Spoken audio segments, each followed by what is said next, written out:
हमारा भारतीय संविधान सिर्फ कानूनों की एक किताब नहीं है, ये एक सपना है। और उस सपने का दिल, उसकी मॉरल कंपास, उसकी आत्मा, वो है राज्य के नीति निदेशक तत्व। ये कोई सख्त नियम नहीं है, बल्कि ये वो दिशा निर्देश हैं, वो रास्ता है जो भारत को एक महान राष्ट्र बनाने के लिए दिखाया गया है। तो चलिए एक सवाल से शुरू करते हैं। आखिर हमारे संविधान बनाने वालों ने कैसे भारत की कल्पना की थी? क्या उनका सपना सिर्फ अंग्रेजों से पॉलिटिकल आज़ादी पाना था, या फिर मंजिल इससे कहीं ज़्यादा बड़ी और गहरी थी? बिल्कुल, उनका लक्ष्य बहुत बड़ा था। वो सिर्फ एक पॉलिटिकल डेमोक्रेसी नहीं चाहते थे। उनका सपना था एक ऐसा भारत बनाना जहां हर एक नागरिक को सोशल और इकोनॉमिक जस्टिस यानी सामाजिक और आर्थिक न्याय मिले। असल में उनका मकसद था एक लोक कल्याणकारी राज्य बनाना, जिसे हम कहते हैं एक वेलफेयर स्टेट। और इसी महान सपने को हकीकत में बदलने के लिए हमारे संविधान में एक नैतिक दिशा निर्देश, एक ब्लूप्रिंट शामिल किया गया। और इसी ब्लूप्रिंट को हम कहते हैं राज्य के नीति निदेशक तत्व, या इंग्लिश में directive principles of state policy. तो ये है क्या असल में? देखिए, डीपीएसपी हमारे संविधान के पार्ट 4 में आर्टिकल 36 से 51 तक दिए गए हैं। ये आइडिया हमने आयरलैंड के संविधान से लिया था, और आप इन्हें सरकार के लिए एक तरह का इंस्ट्रूमेंट ऑफ इंस्ट्रक्शंस समझ सकते हैं। मतलब ये सरकार को बताते हैं कि जब भी आप देश के लिए नीतियां या कानून बनाएं तो आपको किन आदर्शों को ध्यान में रखना है। अब यहाँ एक बहुत ही जरूरी फर्क समझना होगा। मौलिक अधिकार यानी फंडामेंटल राइट्स और निदेशक तत्व यानी डायरेक्टिव प्रिंसिपल्स में एक बड़ा अंतर है। सबसे बड़ा अंतर तो यह है कि अगर आपके फंडामेंटल राइट्स का हनन होता है तो आप कोर्ट जा सकते हैं, वो एनफोर्सेबल हैं। लेकिन डायरेक्टिव प्रिंसिपल्स के लिए आप कोर्ट नहीं जा सकते।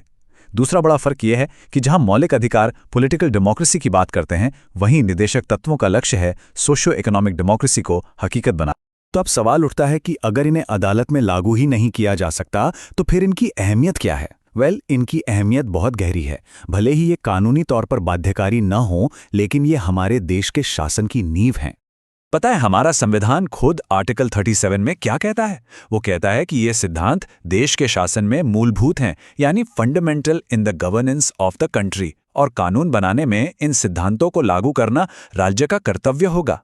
ये लाइन दिखाती है कि संविधान इन्हें कितनी ज्यादा गंभीरता से लेता है।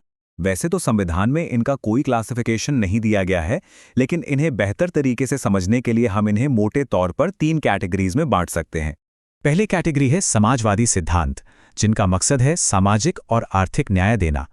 जैसे आर्टिकल 39 कहता है कि स्त्री और पुरुष दोनों को समान काम के लिए समान वेतन मिलना चाहिए, और इसी के आधार पर इक्वल रेम्यूनरेशन एक्ट 1976 जैसा कानून भी बना।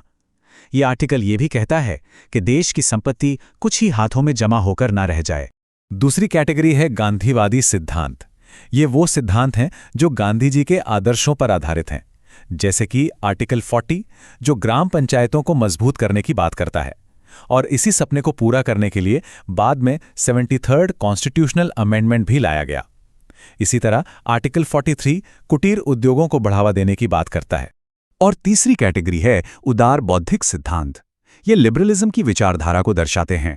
इसमें आर्टिकल 44 के तहत सभी नागरिकों के लिए एक यूनिफॉर्म सिविल कोड की बात है। आर्टिकल 50 में न्यायपालिका को कार्यपालिका से अलग रखने का निर्देश है, और आर्टिकल 51 में अंतर्राष्ट्रीय शांति को बढ़ावा देने का लक्ष्य है। अब हम आते हैं एक बहुत ही दिलचस्प संवैधानिक सवाल पर। क्या होता है जब एक लीगली एनफोर्सेबल मौलिक अधिकार एक नॉन एनफोर्सेबल निर्देशक तत्व से टकराता है? कौन ज्यादा बड़ा है? ये सवाल हमारी न्यायपालिका के सामने बार बार आया है। क्या मौलिक अधिकार हमेशा ऊपर रहेंगे, या फिर समाज के बड़े भले के लिए निदेशक तत्वों को प्राथमिकता दी जा सकती है? इस पर सुप्रीम कोर्ट का नजरिया भी वक्त के साथ साथ बदला है। देखिए, शुरुआत में 1951 के चंपकम दुरायराजन केस में सुप्रीम कोर्ट ने साफ कहा कि मौलिक अधिकार निदेशक तत्वों से ऊपर हैं। लेकिन आज की तस्वीर अलग है। आज supreme court harmony and balance यानी सामंजस्य और संतुलन के सिद्धांत पर चलता है। इसका मतलब यह है कि दोनों ही संविधान के लिए जरूरी हैं, और अदालत को हमेशा उनके बीच एक संतुलन बनाने की कोशिश करनी चाहिए। तो आज की स्थिति यह है कि संसद निदेशक सिद्धांतों को लागू करने के लिए मौलिक अधिकारों में संशोधन कर सकती है, लेकिन इसमें एक बहुत बड़ी शर्त है।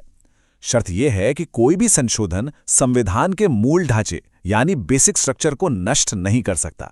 मतलब आप संविधान की उन बुनियादी चीजों को नहीं बदल सकते जो इसे इसकी पहचान देती हैं।